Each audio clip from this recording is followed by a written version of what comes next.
Hey everybody, this is Kyle. Hello YouTubers. It's Sunday, August 19th, 2018. Hello other survivors of this non-consensual human experimentation with directed energy weapons and toxins and poisons. I'm doing pretty horrible today. After I made that video yesterday, I got pounded during the night, just pulses to my head, and then I slept for, or I guess I call it sleep. I don't get any REM sleep, but just experience pulsing where my kidneys are. It's still sore from that, but when I got up after about an hour, it kind of dissipated a little bit. And I did want to talk about that for a second. I think that, if you are being attacked and you have the high-pitched tinnitus-like sound, remote neural manipulation that can affect your nervous system, when you lay down to go to sleep, it's going to be worse. And when you're laying down to sleep at night, it's going to be stronger. The attacks are going to be stronger. And I think a lot of this, some of it is because, our attackers will, they'll be like, okay, well, they're asleep and we want to keep them awake, and we don't want them to get any good rest, so they will kind of amp things up.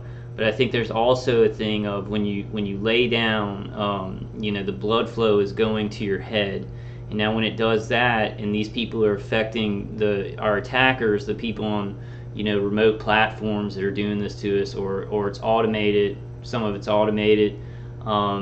They're sending that bidirectional stream of energy to your head, and it's affecting the nervous system. So when there's blood that's flowing to the head, those nerves are going to carry stronger signals to the rest of your body. So I would recommend, like, if you're having a lot of trouble, sleeping and the pain is just so horrible from the attacks, you might want to try, sitting up while you sleep, getting in a comfortable chair and sitting up. I really recommend, I have my Faraday bunker, and then I ground, and then I listen to Dave Case's CD. Without those things, I would be in a much worse off state. I definitely wouldn't be able to make any kind of videos or anything like that, because I wouldn't be able to really make any sense. So I would definitely recommend some of those defenses. But if you just have no defenses at the time, and you're getting hit really hard when you're laying down, maybe get up and try sleeping kind of sitting up and recline, because the blood flow is then going to flow away from your head, and those the bidirectional stream of energy, the remote neural manipulation, isn't going to be sending such strong signals. But I mean, the horrific pain, not only to my head, because it feels just like my face and my head, it just has been mutilated. I know I look in the camera, and I do look kind of okay. So God has either it's kind of a blessing and a curse, because I'd like my parents and people to see the damage, but my insides feel like they've been mutilated, like my face and my head. And then my back is still sore, especially on the left side, like right where my kidneys are, where the pain in my back was so bad that I could not breathe. I had to get up and just start breathing as much as I could. And it's terrifying. Because my body is at the point where I'm so worn out, I can't even take certain points of the day are less bad than certain points at night or whatever, when they do amp it up. Sometimes I'm kind of sitting there, and I know there's still electromagnetic pulses going to my head. They're still externally hitting me, but I can bear it and ignore it. Even those times my body's so tired that those hits just wear me out. But I do just want to go over some stuff today. And the cool thing about this, and I don't know, I'm going to go over some comments from my last video. I'm going to start trying to make as many videos as I can and just putting out documentation showing this. And even if those documents maybe don't convince some people who aren't directly attacked, by this stuff, then it will maybe compel them to go do more research and find better things and find, you know, more stuff, because there's just so much evidence out there. And I'm gonna get the Facebook stuff the whole time because it's Sunday. I hope you guys are surviving out there. You know, thank you for all the comments on the last video, and I'm, you know, with this kind of setup, I can just I can go through and answer some of the comments.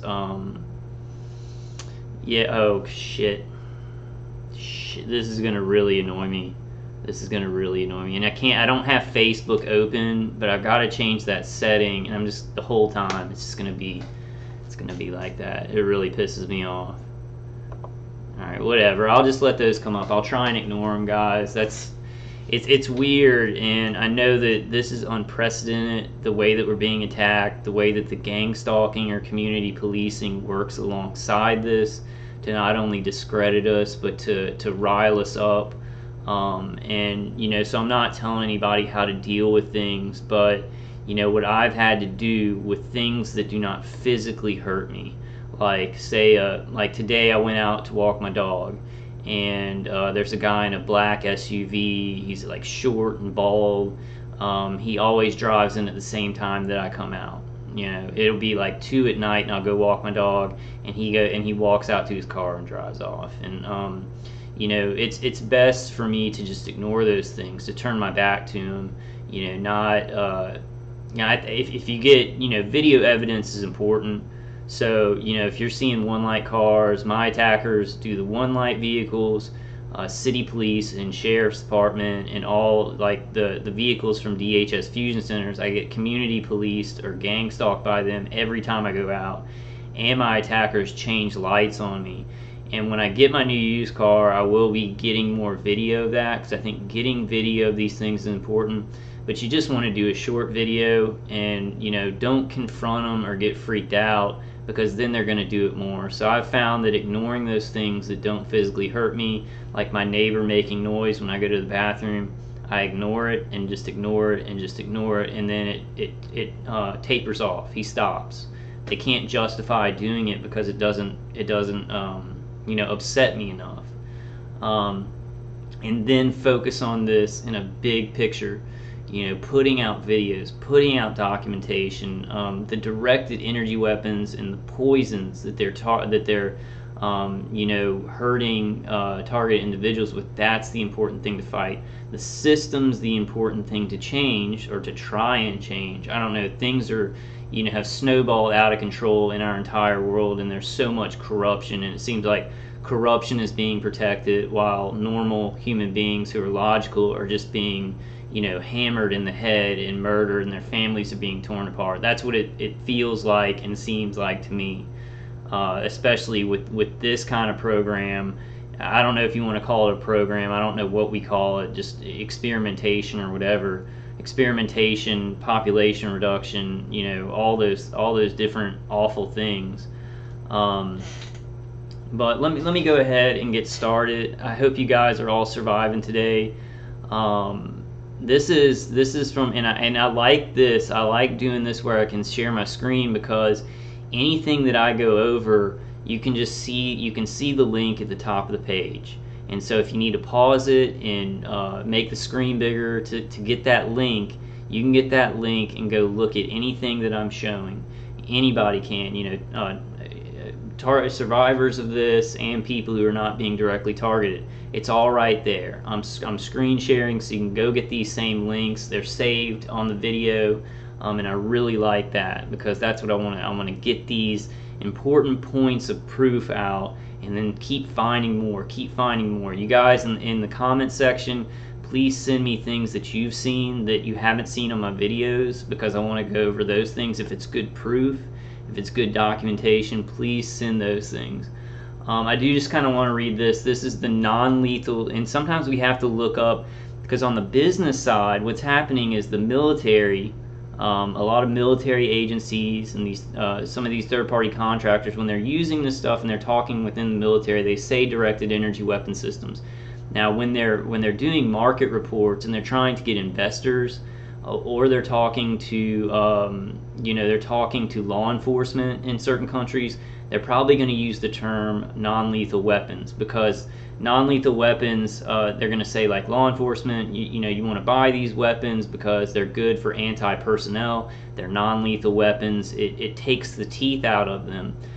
So when they're trying to kind of show their military prowess, they're going to probably use directed energy weapon systems. But when they're trying to kind of softball it to investors, and and also sell it to law enforcement, because a lot of this experimentation, and I'm going to go to a comment where they said the experimentation is over, and I hear that a lot from target individuals. I do not agree. My research has shown that they'll keep experimenting. There's so many things that they can experiment on, but I'll get to that comment. It's not an either or thing. It's not population reduction, feeding the surveillance state, or experimentation. It's not ruining lives or experimentation. It's both. It's both.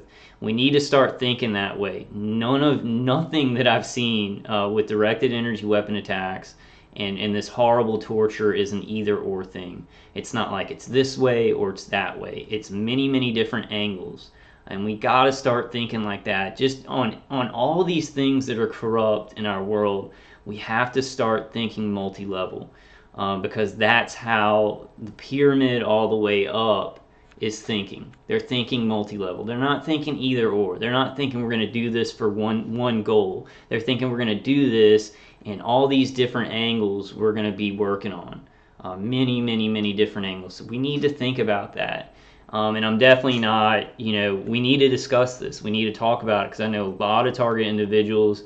I don't know what Dr. Horton thinks at the time, right now, but I've heard her say before, they're not, the experimentation is over. They understand the brain and stuff like that, and they're not doing that anymore. I'm not sure. She may have different thoughts on it now, but I've heard even her say that. I completely disagree. In my research has showed that they keep experimenting, and that they're coming up with smaller and smaller chips and nanoparticulates. They're also not, they understand the brain and the nervous system. Like these agencies, these universities and medical centers that are involved in this, they understand the brain and the nervous system, but everybody's brain is unique. So they're also trying to understand unique personalities within groups, and they'll experiment and experiment and experiment until they're stopped, because there's always different platforms. Like right now, I picture my attackers on a remote platform, with a couple, maybe like 3 computer screens or more, I don't know, screens within screens, and they're sitting at it. But then they want to take this technology and make it smaller, so that one day they could have something like an iPhone, and somebody could have a remote iPhone and be able to patch into like a signal from a satellite to a cell tower and hit you wherever you are. I don't think they're at that point yet, but that's how the experimentation with the different kinds of equipment, and that's only one little compartmentalized experimental thing in this, of making the equipment smaller and crap like that. And now this is, it's completely theory. I don't have any proof on them trying to make this equipment smaller, but that's when any kind of technology is being practiced or experimented on, they're always trying to find smaller and smaller ways, so that they can, so it can be, so they don't have to sit in a specific place, but they can, use it anywhere they go, like an iPhone. Like we used to have phones that, the phone stayed in the house, and you used it in the house, and when you were out, you couldn't use your phone. And nowadays, phones are smaller and smaller, and you can use them anywhere you go. So a little bit like that. That's kind of a metaphor. But okay, so this is WikiLeaks. And please comment. I got so many comments from the last video. I think this is just so much better. Putting up a whole video and having the screen sharing is just a lot more people are willing, to watch the videos, to sit through them. The part 1, part 2, part 3. I don't think a lot of people are even going to part 2 and part 3. And I got it uploaded on YouTube. it uploaded that first bar, and then it went to the second bar to download, and it stopped at 95%. But then I ran my virus program, which I didn't think that would really. I've done that before when they're messing with my computer. I run my virus program, and then whatever they're trying to stop does go through. And so I think that whatever they're doing to kind of come into the back door of our computers, I don't know enough about computers. I should. I can kind of get around on them and stuff, but I think it kind of messes it up, so they have to kind of pull off for a second while that virus program is running. Comment about that too if you know a lot about computers and the kind of hacking they do, but I did get it through, and I'm hoping I can just keep getting these videos through. And if not, I'm just going to try. I'm not even going to I may go to my phone to do some 15-minute video updates, but I don't think I'm going to be doing the part 1, part 2, part 3 stuff anymore. I'll be trying to get these big videos out, and then I feel a lot, I can just stop and relax. I don't have to worry about, is 30 minutes coming up or whatever, and it helps because I'm already so stressed out from being attacked. Like, when I make these videos, I have to, adrenalize and be like, okay, get my brain working, because it's so mashed in from all the remote neural manipulation, from that stream of energy just messing with my thoughts, messing with my nervous system. But I have a couple of things today. I like editorializing too, and I think people are willing to listen more. I hope that a bunch of non-TIs, what my hope is, and I hope this information helps you other targets out there or other survivors, to give y'all some concrete documentation, something y'all can look into, something to understand better what's happening to you, so then you can act more efficiently to fight this. But I also do, one of my wishes for this, and I'll just be upfront with it, is that other people who are not directly targeted, but are, doing videos about corruption, doing videos about the New World Order, doing videos about, things that conspiracy facts, like things that are very wrong in our society that actually are real conspiracies. Making these videos, giving enough documentation so it kind of gives them a little, something where they're like, wow, this is happening, and then they pick it up and they run with it. I think that's our next leg, because I think it's going to be a while before we can force the mainstream media to report this in a truthful manner. So we're going to need other social media warriors. Social media warriors or alternative news, real news, to pick these things up, to see the documentation, because our greatest strength, and this is very important, is we are telling the truth. This is really happening. So it's not hard. All we've got to do is talk. All we've got to do is say, this is happening to me. And maybe people don't believe it right now, and they're like, oh, well, you don't have any proof for that, and blah, blah, blah. But we are telling the truth. This is really happening. So the more and more information that comes out, we grab it, we show it, we're telling the truth. So it's going to go that way. It's going to go the way of people knowing this is happening to us, is happening to people all over the world. This experimentation, because I do believe that it's experimentation. My research has all shown that they make so much money off of this, like the medical applications, the commercial applications, the military applications, and beyond. Even just those three. There is so much money involved in it, and then there's further research and further research and further research, even if they understand how the brain and the nervous system works. Each brain is unique of every individual. So, and there's a lot of other angles to that, but I'll go through a little bit of that later. I do want to go through, I'm going to get something to drink real quick. And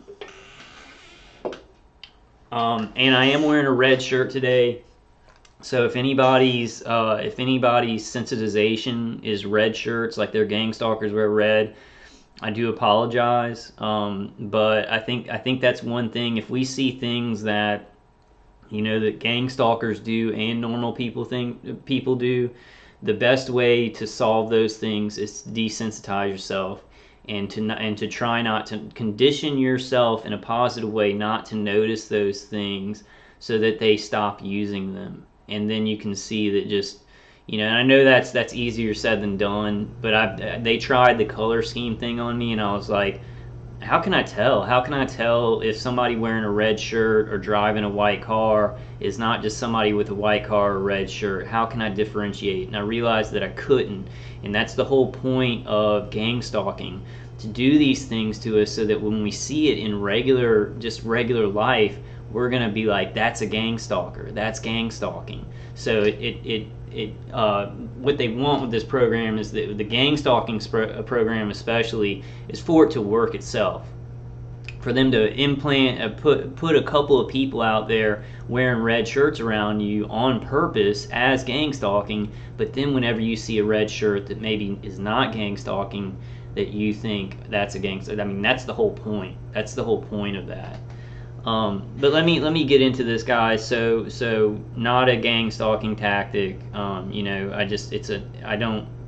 need to wash clothes, more. And this was one of my only clean shirts. And I actually do like red. Like, my mom did colors. Well, I won't go into all that, but red is like my color, because I have brown eyes and black hair. So I actually, in Deadpool and Spider-Man and stuff like that. So I actually do like red.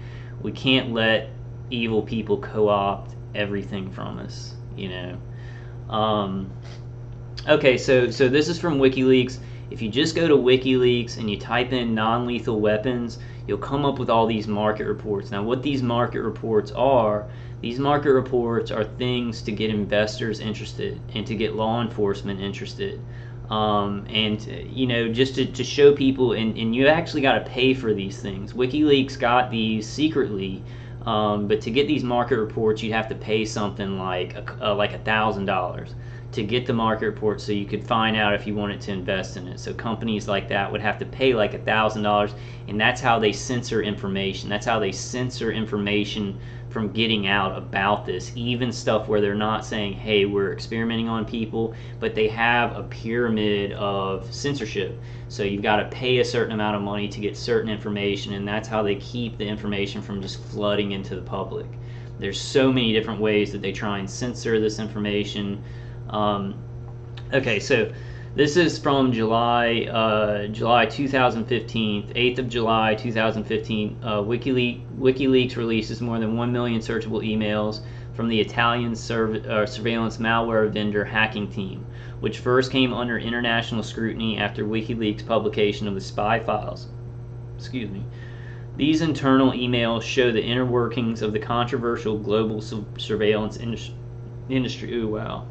I just ate too, guys, so my back is it's incredible. Like, I was limping around, my leg hurt. So non-lethal weapons market report 2015 to 2025. I want this to end before 2025. Experimenting on us, torturing us, killing us. So we've got to watch these things, these projected reports, and see what they think is going to happen with the other side who's using these weapons and doing all this experimentation, what they think is going to happen, and we've got to change that.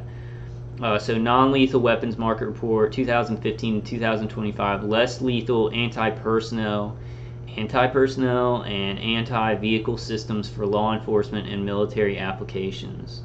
I know I'd have to change the screen so much. So this is the Defense Aviation Industry Report from May 2015. The non-lethal weapons market is expected to record strong growth rates over the next decade. Non-lethal weapons are becoming a standard piece of equipment for police departments in the developed world, as well as starting to see us in the developing world. New developments in technology have made directed energy weapons operationally feasible for the first time. The recent pressures on defense and law enforcement budgets have placed a strain on research and development and acquisition budgets. The testing of new technology has shown good results and is likely to be further funded. Make sure the video is still going. See, that's what gang stalking does in hacking and electronic harassment. They stopped a video one time on me, and now I'm thinking, oh my gosh, are they going to stop it on this one? Are they going to stop it on this one? So that's that psychological conditioning, that psychological harassment that leads to trauma, that leads to big trauma, and that's what all the psychological things are supposed to do. Let's see, has shown good results.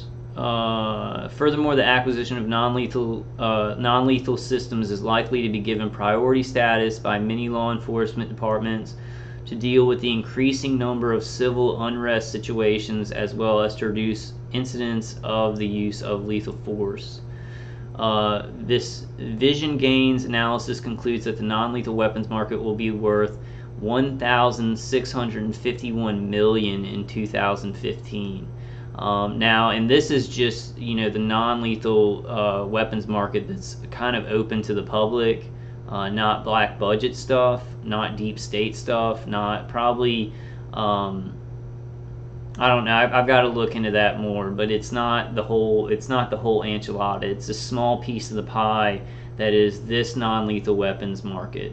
And I've got to get more information on all the different markets that are involved in this. This updated report from Vision Gain provides a revised market assessment of the non-lethal weapons sector based upon the latest information. This report contains completely new company interviews, updated forecasts, and fresh conclusions. Discover sales predictions for the key non-lethal weapons in use submarkets from 2015 and 2025. Let's see, the things that I wanted to show y'all. Well, let's go through application. Application, military, law enforcement, system type, anti-personnel, anti-vehicle. And I want to go through this. This is, I'm not sure here, and y'all let me know what y'all think on this. Understand the prospects for the leading national non-lethal weapons markets. Where will the highest revenues and opportunities occur? Learn about the market potential for national non-lethal weapons industries in the developed and developing countries from 2015 onwards. You will see where and how opportunities exist with revealing individual market forecast analysis from 2015 to 2025 for 15 leading national markets. Now, I think that this is actually where they rank. I think they put them in that order. But it may be at random. It doesn't seem like that though, because they're not in alphabetical order. So I actually think this is the ranking market. So U.S. forecast 2015 to 2025, like the U.S. is number one in this non-lethal weapons technologies market. Israel is number 2. China is number 3. Russia is number 4. The UK is number 5, and then Saudi Arabia is number 6. I actually think this is actually, the ranking of who leads in non-lethal weapons in the non-lethal weapons market globally. Let's see if there's anything that I wanted to show you on this. I know I showed it before on my iPhone. Okay, I guess I do want to go through this. I want to go through the top. The 17 leading non-lethal weapons companies examining their position. No, so just the 17 leading non-lethal weapons companies. And I think this is globally. So Aardvark Tactical Incorporated, BAE Systems, B&T, Ball Corporation, Condor Non-Lethal Technologies, General Dynamics Corporation, big names. Big names. Kratos Defense and Security Solutions. That's 1, 2, 3, 4, 5, 6. That's number 7. And I have some information on Kratos and how much they were awarded, like in 2015 and things like that. And I do want to show y'all their web page and everything like that. these contractors have web pages. They do diversify, they diversify technologically, so they may do other things like cyber systems and construction technological management, things that they put up front to financially diversify, so that it's harder to see that they're doing these things. But Kratos is a big one, and they're right out there. They're right out there showing that they work on directed energy weapon systems, and it's a ton of money. A ton of money is involved in this crap. So after Kratos, it's Lampard Less Lethal Incorporated, Lockheed Martin Corporation. They are huge in this. I don't know if this is a ranking, because I think Lockheed Martin would be in front of Kratos. Mace Security International, Non-Lethal Technologies Incorporated, Northrop Grumman Corporation, Pepperball Technologies, Raytheon Company, yeah. Taser International Incorporated, the Boeing Group, and the Safariland Group.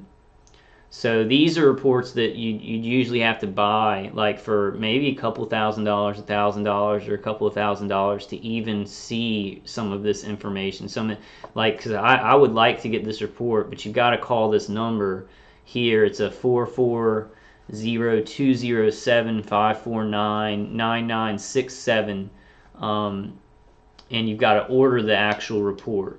And I think maybe we should do. We may need to do. I don't know. We may need to do a fundraiser or something like that to get one of these reports, to get one of these market reports, and then just give it around, like give it to everybody. We need to see what kind of information. Let's see, table of contents.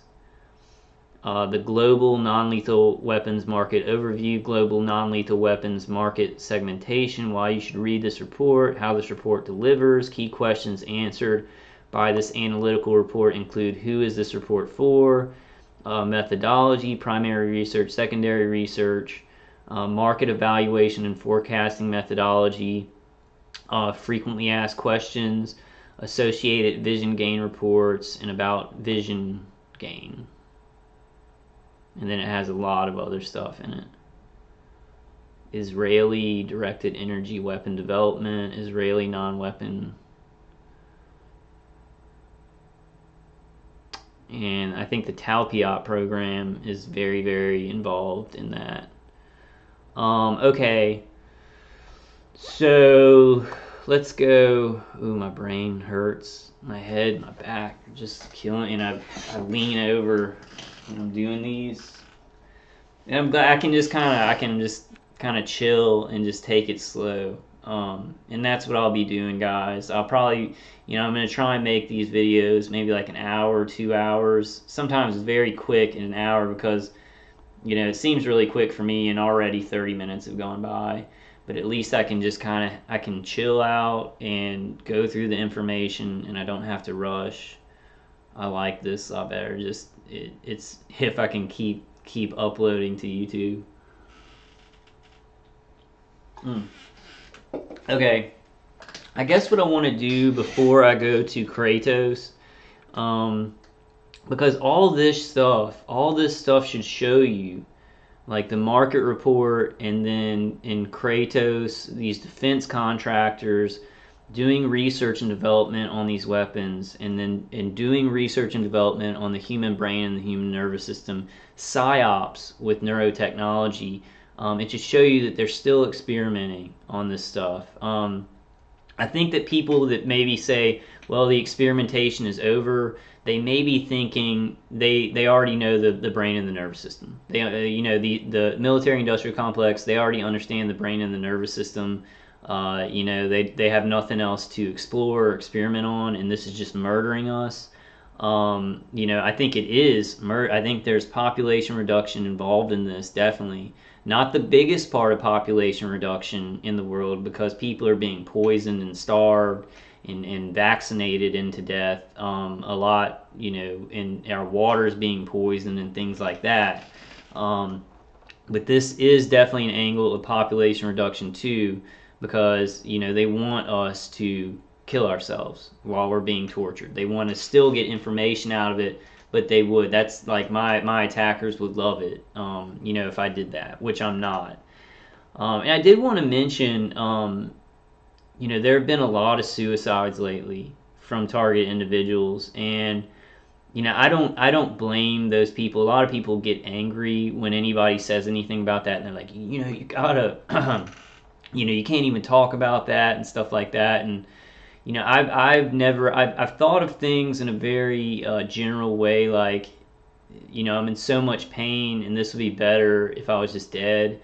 But I've never ever thought about committing suicide because I have this feeling inside, and I want y'all to listen closely because I think a lot of you guys out there too have this, even though this is completely the most painful thing I could ever imagine in my life, and surviving through, and and then trying to explain this stuff. It's awful. It's just the worst, awful human thing. I have this thing that's even more than in my mind, that hasn't really been touched by their remote neural manipulation, because they've messed up a lot of my thinking and a lot of my emotions. But I have this thing that's even deeper than that, that is this feeling of, it's not my time. It's not my time to die. It's not my destiny to die like this. Even though, sometimes I feel so close to death, I feel like maybe my brain will never work right again. I still have this deep, deep feeling that it is not my time, and it's a very spiritual thing. So I'd ask you guys to, guys and girls out there who are surviving this, to search for that feeling inside of yourself and see if you find it. And I bet you will, that this is not your time, and we will. A lot of us will get through this. I know that people are dying left and right, and that's a horrible thing. I don't get mad like when I hear that people opted out of this. I don't think that God would fault them. I'm a Christian, but I don't think they're going to hell. I don't think God's gonna fault them. He understands how hard this is. But I would, recommend totally against doing that. There are many ways to make your life better than doing that, and nobody should do that. You should talk to people who care about you, and there are people, even if you don't have anybody who cares about you around you now, there are people out there who do care about you and haven't even met you. So I guess I just won't go too far into that, because I may say something that's offensive, but I don't judge. I understand how much pain is involved in this, and that I don't think even God would judge. But like, I'm very strongly against that, but I just don't judge the people. And I mourn them. I mourn the loss of them, and I consider it murder. I consider it murder more than suicide, because if they were not being attacked and tortured, they would have lived happy, productive lives, and they would not have taken their own lives. So I consider it murder. And you don't know what their attackers were doing to their mind, and how their mind and their nervous system and their emotions were being affected to be so depressed and have suicide ideation and things like that. So it's a complicated topic, and I'm kind of going to get off of it now. But so I do want to go just to some of my comments.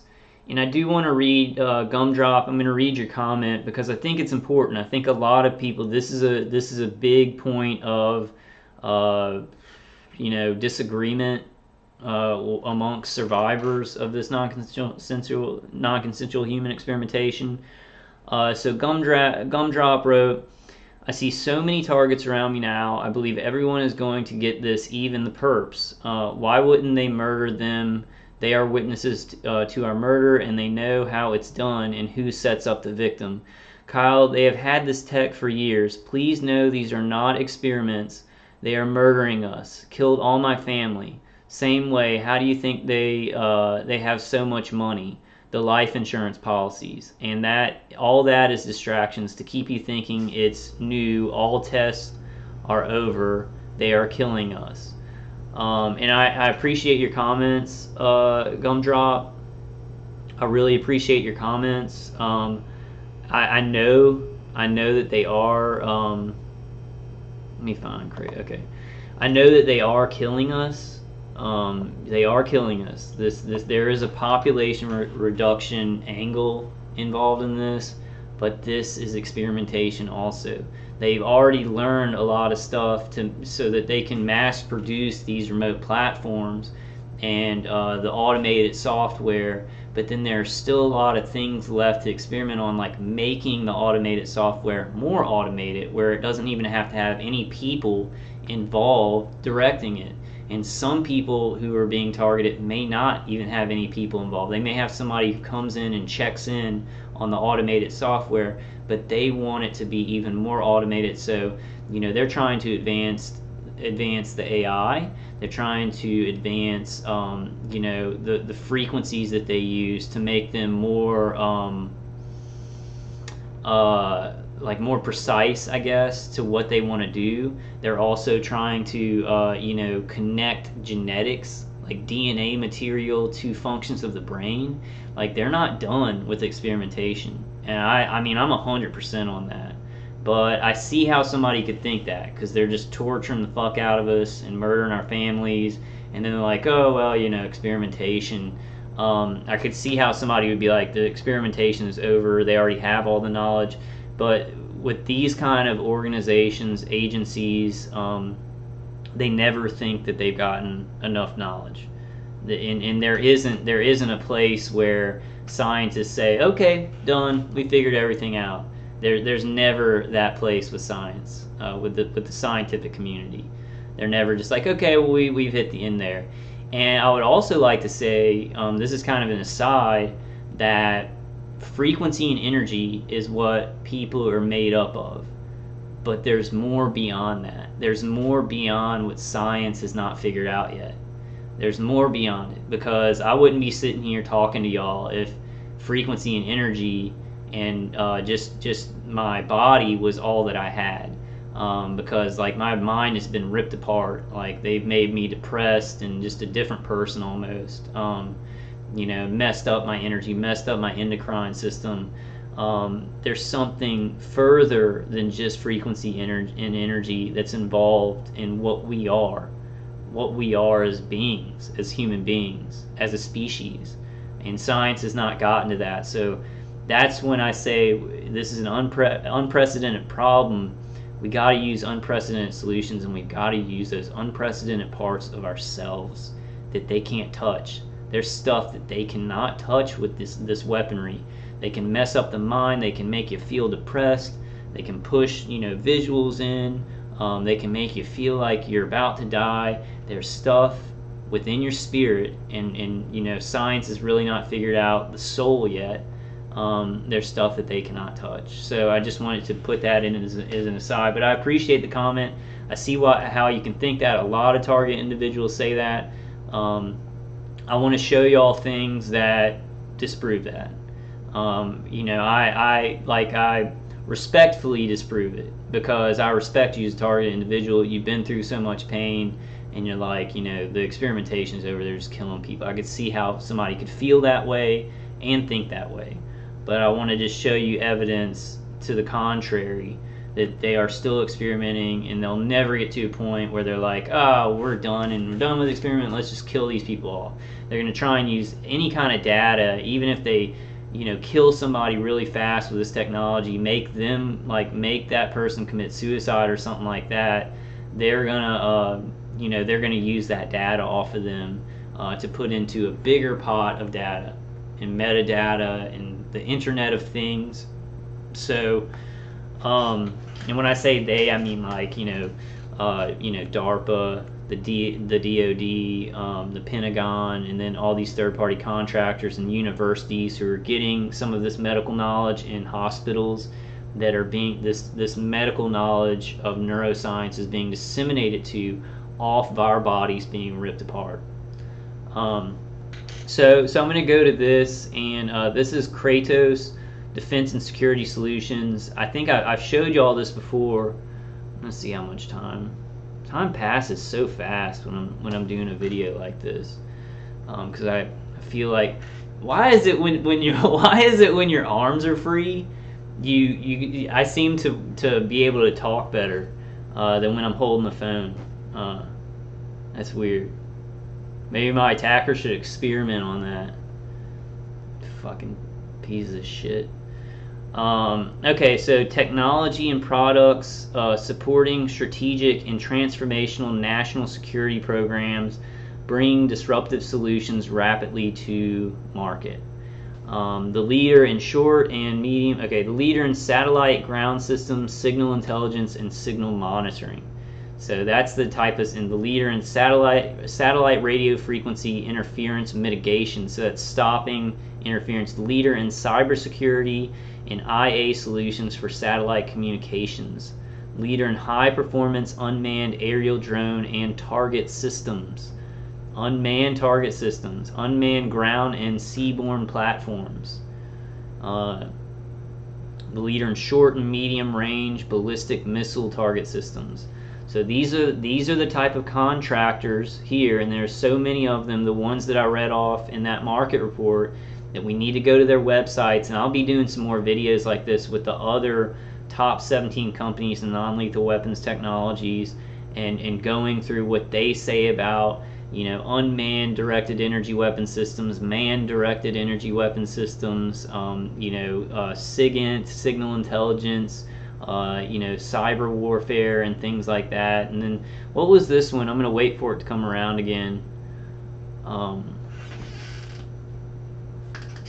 What's it called? Satellite ground systems, signal intelligence, and signal monitoring. Okay. So let me see if there was anything I wanted to show y'all. Microwave electronics, radar, electronic warfare, missile seekers, data links, guided munitions. Let's see if I can go to electronic warfare. Click on it. Innovative microwave solutions for defense and commercial applications. You see, so electronic warfare, okay, radar, solid state power amplifiers, integrated microwave assemblies, beam forming modules, sources. Electronic warfare, fast switching direct and indirect synthesizers, broadband up-down converters, super heterodyne receiver, integrated microwave assemblies. Microwaves. I mean, we're telling everybody that we're being hit by microwaves. It's heating up. I got heat right here, coming in right here. And I don't think it's anybody above me or beside me. This is probably coming, from the cell phone tower, right about 200 yards behind me. It's being, I have my attackers, somewhere in the city, sitting on a remote platform with like some kind of, remote targeting, and maybe automated at this point because they've been targeting me for so long. Sending a signal to satellite. It goes to that cell tower, and that cell tower has a transmitter that can beam a microwave directed energy beam towards my head. I mean, this is how it works. That's how it works on a cell phone. That's how a signal goes to a cell phone, and then they use catalysts, to get it to us. Satellite communication. Satellite communications. Integrated microwave assemblies, block up converters, transceivers, solid state power amplifiers. And I don't know what a lot of this equipment really does, but I just want to kind of just show y'all missiles, navigation, warfare, data links, and guided munitions, general microwave catalog. I might try and get this. Components for Kratos General Microwave.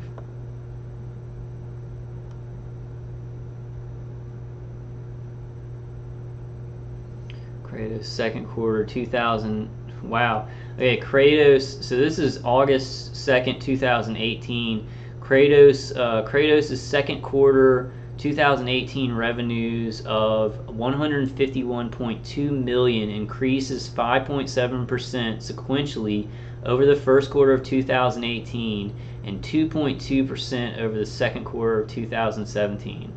This is a lot of money and a lot of research. A lot of research and development on many different things for the consumer market, the medical market, I guess you could call it, and the military market, and the law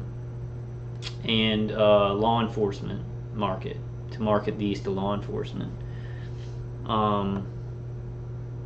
That's why, and this is a kind of an opinion right here. I think that's why some targeted individuals, and we need to come up with a better word for that, but it's how we're going to be able to identify ourselves to like other social media and non-targeted individuals. So I do use that word a lot.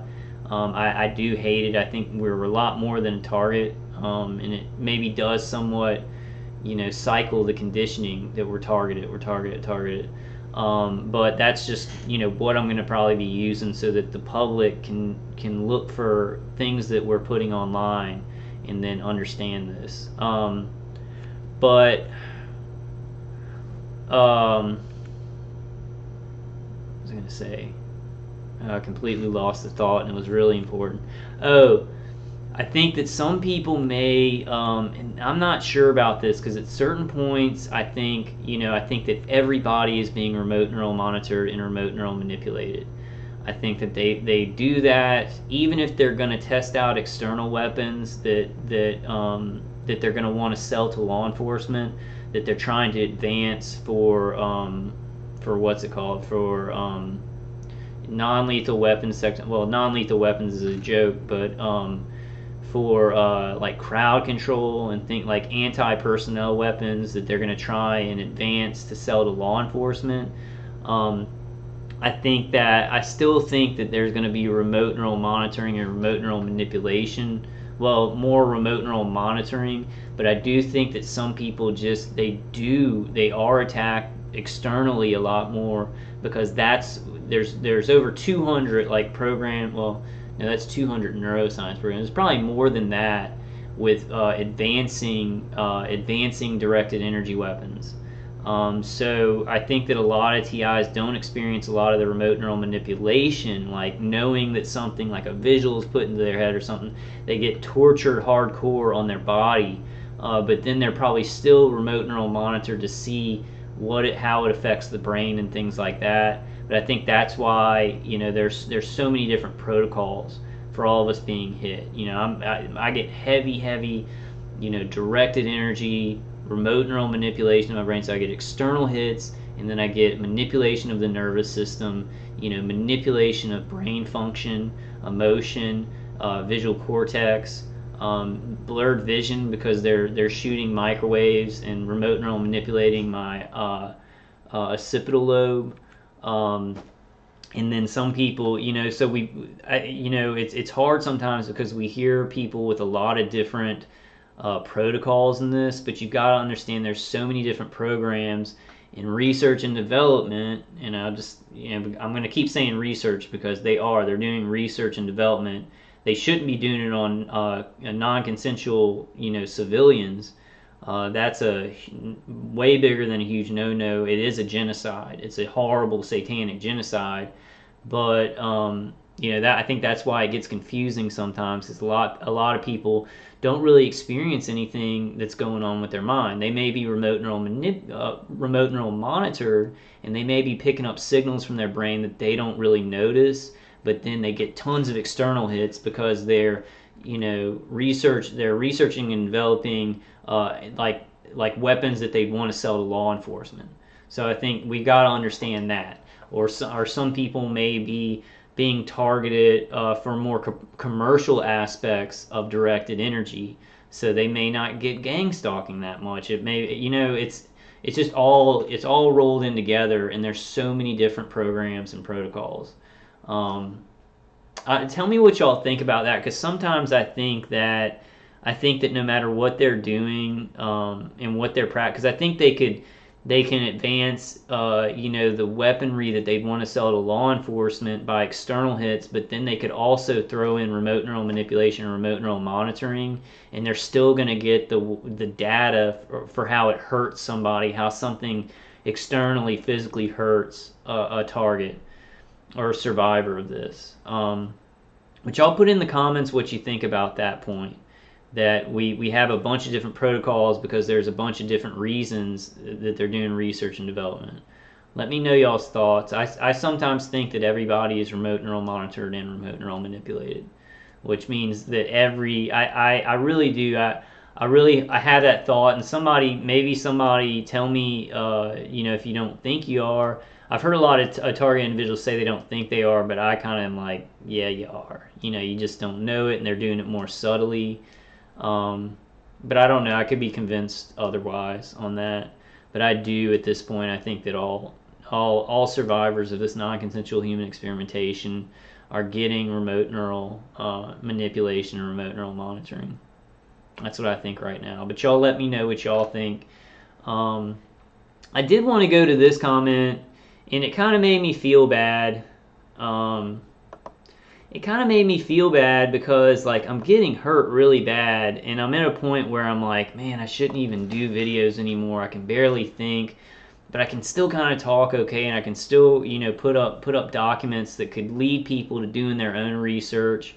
And I try my best. I've done over 900 videos since 5 years ago, because this is murdering us. It's murdering us and doing worse than murdering us. This is worse than murder to me because I'm still alive, and I don't think that I'll die. If I keep going and I keep defending, I don't think that I'll die, but I worry that my brain will be completely different. My emotions, my personality will be completely different, and that's worse than death to me. To be walking around and your brain not being able to function because it's just been microwaved and kicked in, but you're still alive. That's less merciful to me than them just killing us, than them just coming in and shooting us in the head.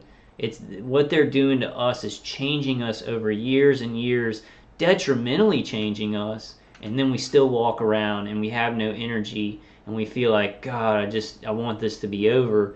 I think that it's worse than murder, and I think a lot of you guys do too. But I do want to, but my point is that, even though I feel this way, like today I felt like I couldn't even think, and I was just like, I'm going to make a video. I just try and push out any adrenaline that's left, and I'm like, I'm going to do it. I made a promise. I'm not going to stop. I'm not going to stop. For my family, for my nieces and nephews, for my brother, for my mom and dad, who I think that, they are being attacked by either the same contractor with different people on them and different systems on them. But I made a promise never to stop. I mean, maybe one day I'll be like, well, I've said that all I can say, and man, just coming in. But I do want to read this because I'm trying to figure out why it hurt my feelings. Because then I kind of just blow it off. I mean, I know that I'm doing the best I can, and I'm putting out information that can help us. So that's all I can do. But this is from EMN Empowered One. You really should either provide links that work to these documents or downloadable PDF documents to back up that what you are saying is credible and true. Otherwise, you sound like any other TI on YouTube with a story.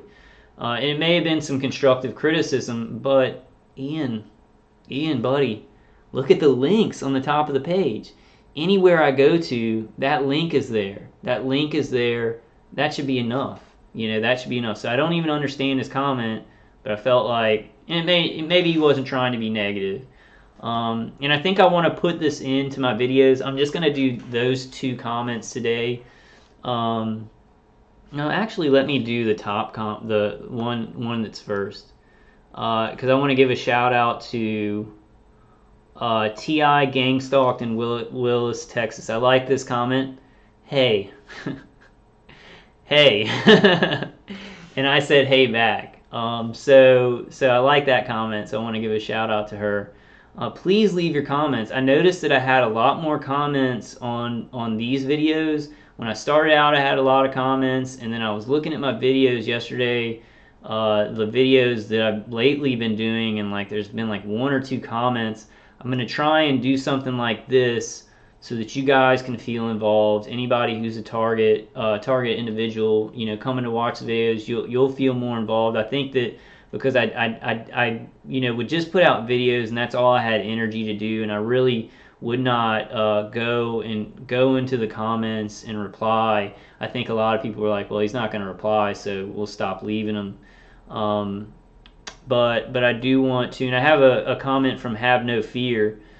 He has some good videos on YouTube. You know, he's dealing with a lot of gang stalking, and I think a lot of directed energy weapon torture.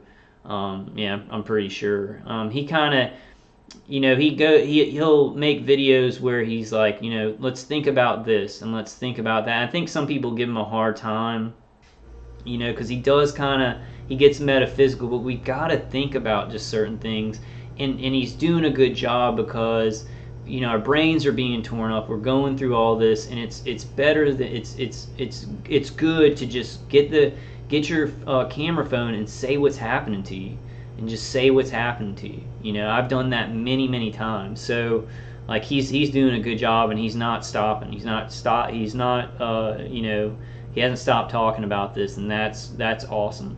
That is awesome. And so I'll do this like pretty much on every video. I'll go and maybe get the comment that I want to answer or something like that, and we'll make a little tradition out of that, so that you guys will feel better about commenting. You'll feel like you're more involved. And I do want to eventually probably do some live streams, and just answer questions and stuff like that. Or, you know, I can do a live stream with my computer window open, and then people can ask questions, and then we can just research it. And I think some people are doing that, and they have rooms that they're like looking up this information. We got it. You know, social media may become completely censored, and I think they do shadow banning and stuff. I'm kind of suspicious. I don't want to say this is true, because Dr. Horton gets thousands of videos, like 1,000 views in a week, and I'm not getting a lot of views, and that may just be because I'm saying the same things over again, or people are kind of just getting tired of watching other target individuals' videos. But we've got to keep putting information out, and we've got to keep finding new information and connecting new dots, and, you know, doing this in different ways. Like this, y'all see what I'm doing here. I've been doing so many years of just my camera phone, thinking this will end soon. But now I realize that I've got to evolve.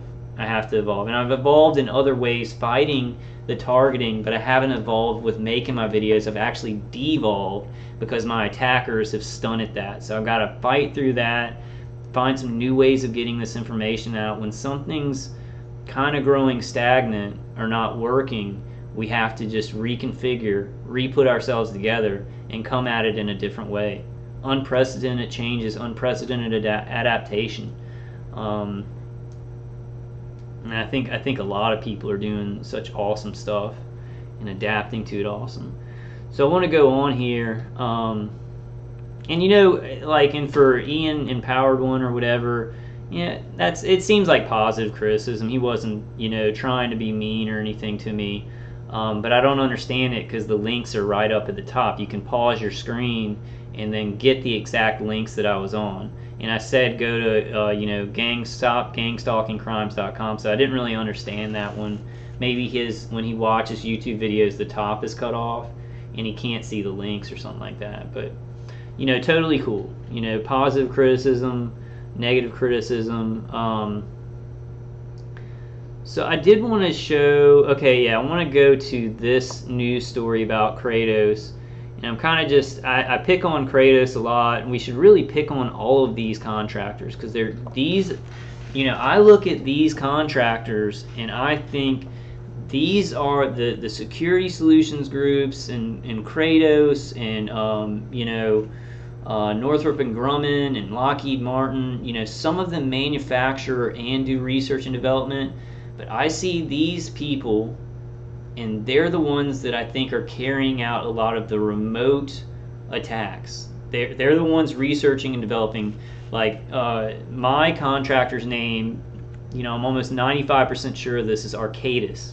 Arcadis, CADIS, or CADIS, and I'm going to look for information. They diversify a lot though, so they're like a construction technology advisor, and all these other technology type jobs. They diversify to cover up what they're working on.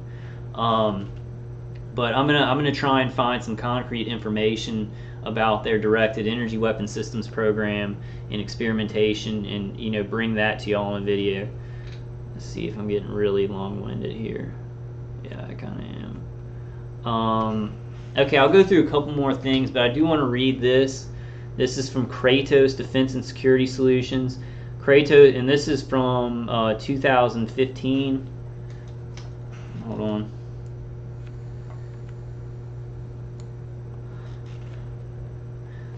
Okay, so Kratos, June 2nd, 2015. So we've got to imagine that contractors probably getting awarded more money now, for this kind of stuff. It's growing. Businesses grow, and they've made this into a military-industrial complex business, like a global business with these international contractors, so that more and more money is being made from it, more and more investors, more and more interest in it.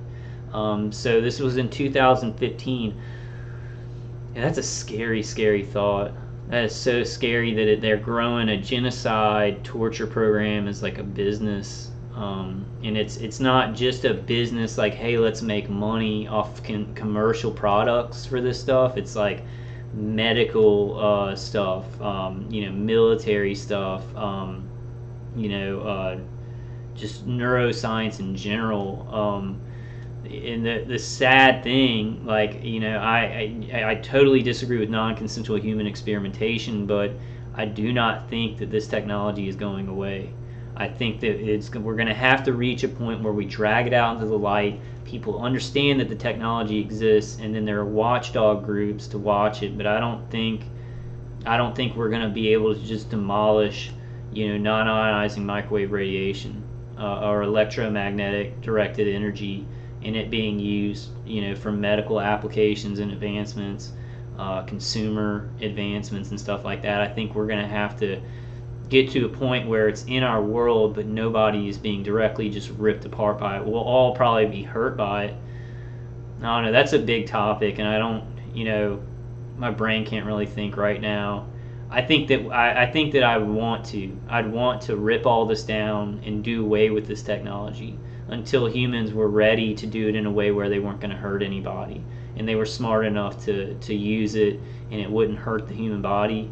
I would opt for burning all cell phone towers and everything like that, going back with technology, because humans are too corrupt and shitty to have high technology like this. But I think the reality of it is this technology is not going to disappear, and we're gonna have to find moral ways to watchdog people who would use it incorrectly. And me figuring out that, because my brain has been microwaved, ain't gonna happen. But the most important thing is getting awareness out. Getting groups that look at the ethics, like the ethics of biochemical warfare and weapons like these. These weapons need to be put into that category of where they can be judged, and like judged by a world like kind of consortium, or well, not a world consortium, but when they get together like those tech symposiums, and they're like, okay, well, this is a biological agent, and we've got to watch out for this, and we've got it's very dangerous, and so and they make everybody aware of it, and all the countries kind of make decisions to stop using it in certain ways, or protect certain people from it. I don't know, but that's what I'm saying. Like, I'm trying right now to talk about something that's an unprecedented miracle to save our lives, and I know it's going to happen. I know it's going to happen. I just don't know how. I just don't know how. All right, so Kratos awarded $4.5 million directed energy system contract, and so these contracts are being awarded to all these third-party contracts by the Department of Defense. San Diego, June 2nd, 2015. Kratos Defense and Security Solutions Incorporated, a leading national security solutions provider, announced today that its Defense and Rocket Support Services division has recently been awarded a $4.5 million two-year contract in support of certain directed energy programs for a United States government customer. For a certain United States customer. United States government customer. Certain directed energy programs for a United States government customer. DRSS is a leading provider of products, systems, solutions, and support services for many of the United States' leading and disruptive technology programs, including electromagnetic railgun, directed energy and laser systems, hypersonics, and ballistic missile defense target systems. Due to customer-related and other considerations, no additional information is being provided related to this new contract award, because they want to hide a lot of the information about exactly what they're going to do with it, which is experiment on human beings, experiment on United States civilians, innocent civilians, and civilians around the world. I think Kratos is an international. I'm not sure about that. I've got to check that out. So Dave Carter, president of Kratos' DRSS division, said, "Our entire team is proud to have received this contract award in support of directed energy system programs. At DRSS, certain of our key strategic focus and potential growth areas include electromagnetic railgun, hypersonic systems, ballistic missile defense, as well as directed energy and laser weapon systems."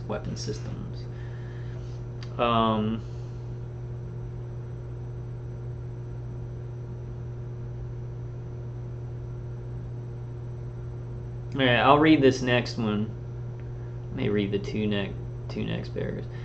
Eric DeMarco, Kratos' president and CEO, said, "Investing in and supporting disruptive national security programs and missions, including high-powered directed energy and laser systems, is a priority for Kratos. We are currently making large discretionary investments in similar disruptive technology areas, including unmanned systems, satellite communications, and signal monitoring and intelligence." So I'll go over that. We are currently making large discretionary investments in similar disruptive technology areas, including unmanned systems, satellite communications, and signal monitoring and intelligence, which we expect will continue as we see the opportunity for significant revenue, profit, and cash flow growth in each of these areas for our company. DRSS is a leading provider of high technology products and solutions for strategic national security programs and initiatives.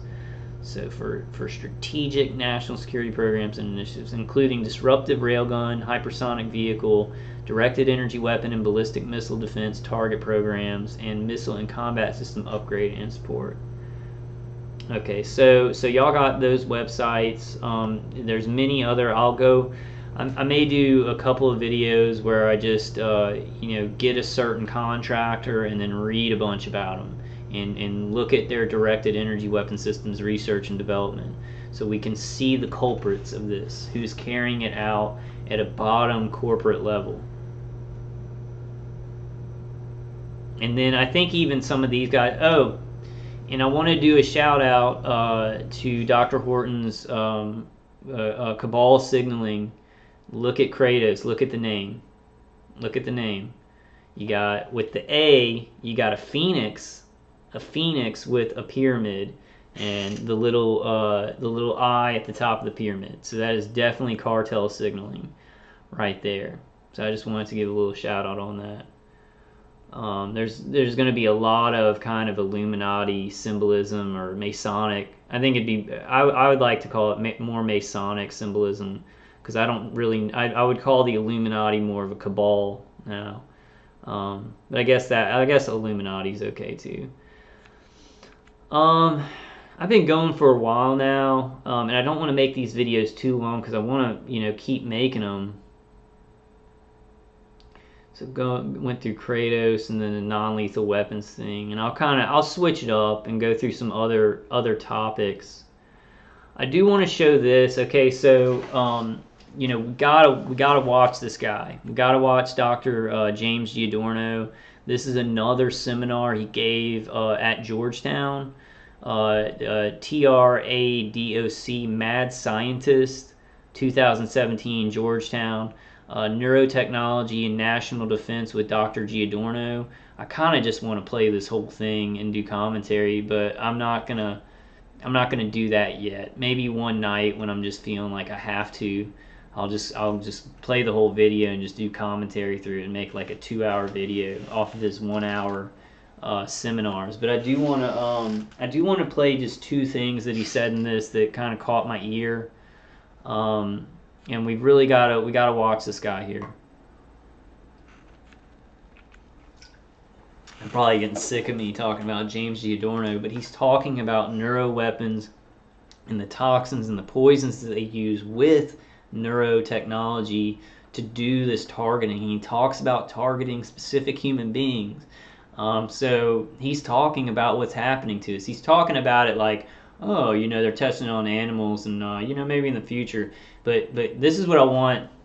This is what I want non-targeted individuals to think about, because targeted individuals are survivors of this. We know that it's happening. We know that it's going on, and that this guy is kind of saying, oh, this is some new stuff.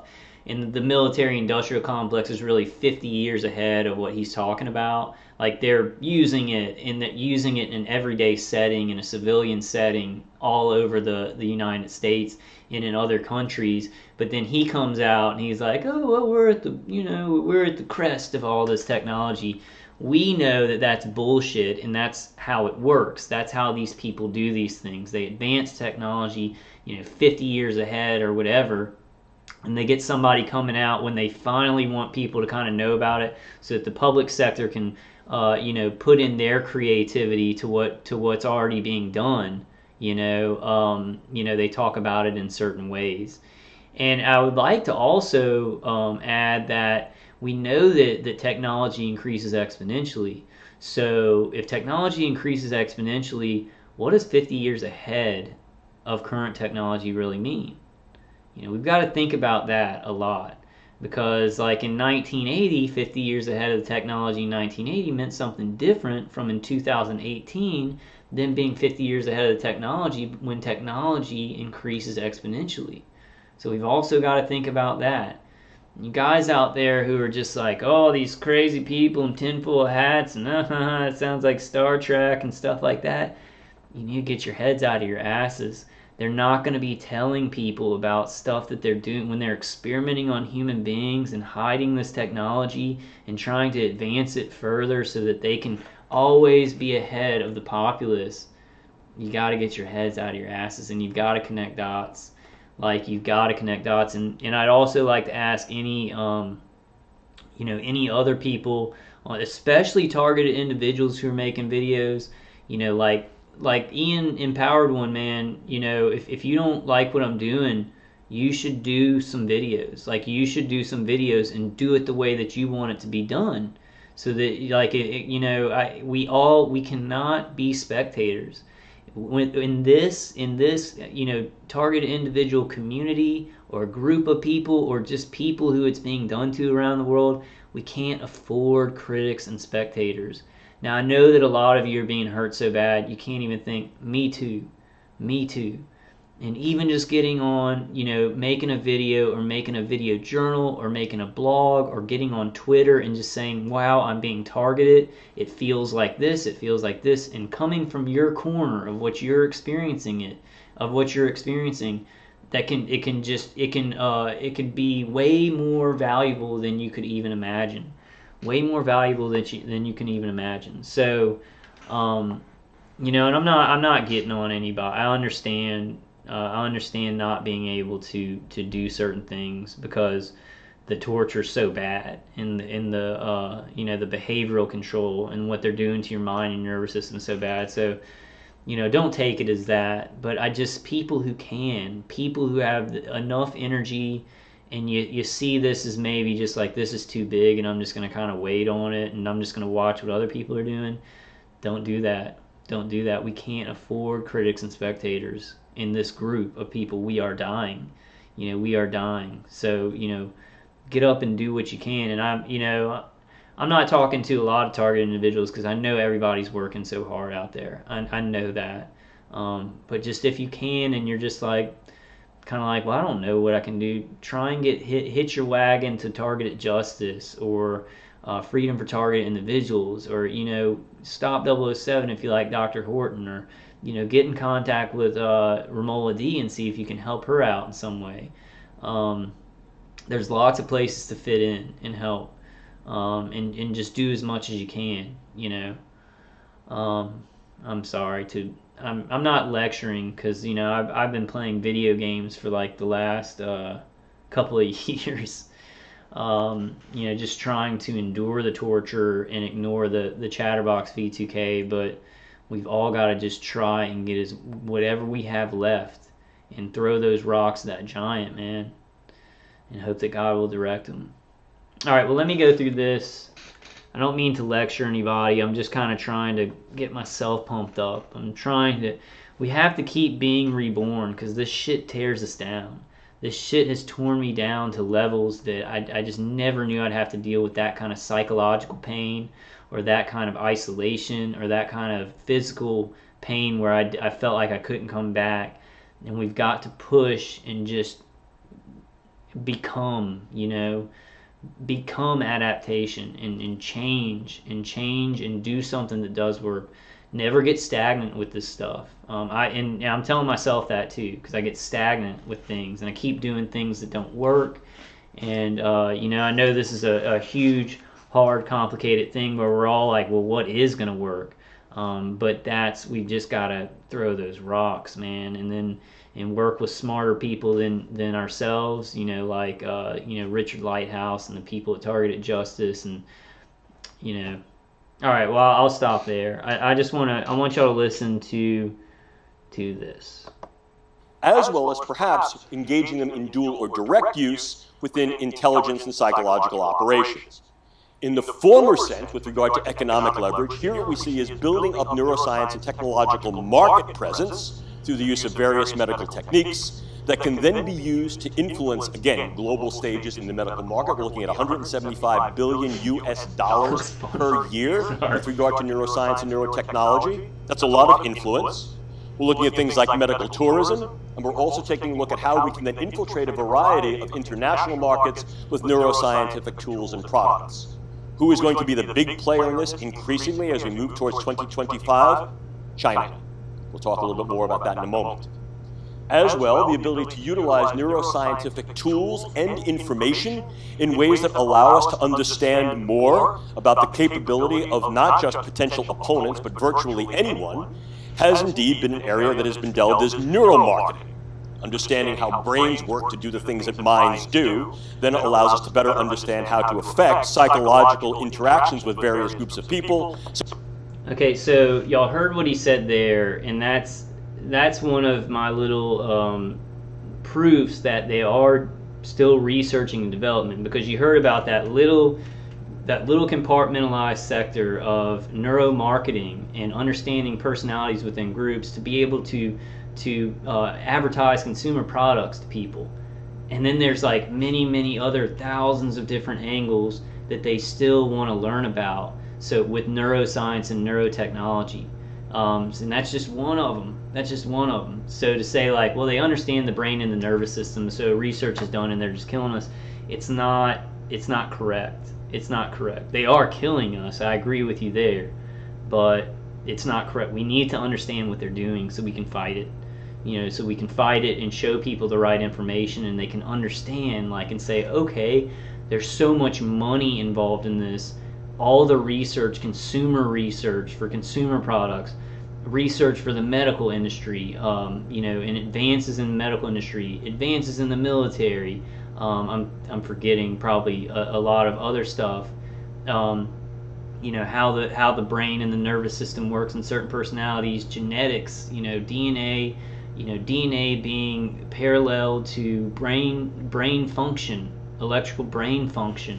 All of these things, when you tell somebody I'm being targeted and they're experimenting on me because there's trillions of dollars worldwide involved in neuroscience and neurotechnology and the things that come from them, they can be like, Okay, I kind of get that. Yeah, there's a lot of money involved. Okay, I could see how people could become corrupt, and this technology is so powerful. If you just say they're just murdering a bunch of people, they've got this advanced technology and they're just murdering us. Somebody's gonna be like, why? Why they just pick you out? What's, why? They don't. So we need to understand better exactly what is happening. And I know it's hard on this other side, but when we understand better what's happening, especially in the centerpiece of why all the money's there, and then there's all these other things that shoot off of it, like crime comes off of this. Rape and human trafficking and, taking out false life insurance policies on the targets. These are all crimes that come off of this. But when I see something about neuroscience and neurotechnology and advancing that, I know that's the centerpiece. That's why they started this bit. But then you've got all these other crimes, just making somebody commit suicide, beta sex slaves and things like that. A bunch of other stuff shoots off of it because it's already so corrupt and hidden. But the real reason all the money was put up and all the technology and everything, the center of it is neuroscience and neurotechnology. Understanding the brain, but not only understanding the brain, the nervous system, but also different personalities in groups, how people react, people's belief systems. Where can you push these people to? And Robert Duncan talks about that a lot. I don't know if okay, please, if you can get Robert Duncan's book online, so it can just come up online. Somebody please, like any of his books, somebody let me know in the comments section, please, because I would like to highlight certain things and go through that and go through some of his knowledge. If not, barring that, I've read excerpts and things from it and studied what Robert Duncan talks about. But I need to get, I think I'm going to get Project Soul Catcher, and then How to Tame a Demon, and then the Matrix one. And then I'm going to go over some of those too. But if it is online where I could do it in this format and show you all the words and everything, I also want to do that. If somebody could, well, I'll search for it, but just let me know in the comments. And I want to kind of move forward with what James is talking about here. So as to be able to engage certain brain reactions that affect their bodily behaviors. That's a nice way of saying I can affect minds to affect hearts. Yes, the neuromarketing community has done a wonderful job in that, but that has not gone beyond the pale of understanding how neuroscience and technology and the information we know about brains and what they do may also be of key value to the intelligence area, as well as psychological operations. Some of the ongoing work we've been doing with the Strategic Multi-Level Assessment Group at Pentagon has focused upon this exclusively over the past 8 years in a series of white papers, and I'll provide those references to you at the end of this lecture, and certainly they're available to you in the notepad. They're available directly from the Pentagon. You can get them from Joint Staff. If you don't have the access to that website, okay, wait, I want to go back because he said something really important. Have the access to that website, I'll provide it at the notepad. They're available directly from the Pentagon. You can get them from Joint Staff. If you don't have the access to that website, I'll provide it at. So there are white papers from the Pentagon and the Joint Staffs on also be of key value to the intelligence area, as well as psychological operations. Some of the ongoing work we've been doing with the Strategic Multi-Level Assessment Group at Pentagon has focused upon this exclusively over the past 8 years in a series of white papers, and I'll provide those references to you at the end of this lecture, and certainly they're available to you in the notepad. They're available directly from the Pentagon. You can get them from Joint Staff. If you don't have the access to that website, I'll provide it at the end.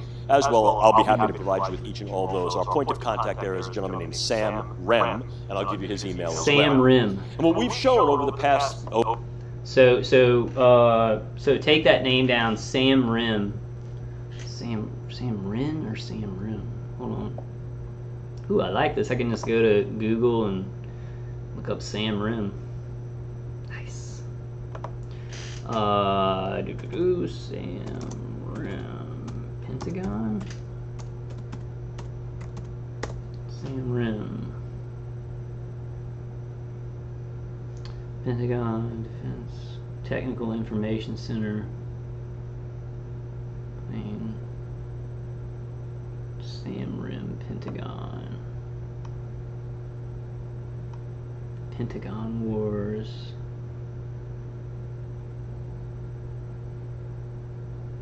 Okay, well, I'll look for that later. Let's go on with what James is saying here. I think this was the one.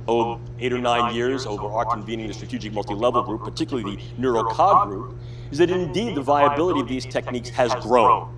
If we look at where neuroscience was in 2008 versus what it was in 2014, we see that that capability delta has rendered the neurosciences very viable for their use in intelligence operations.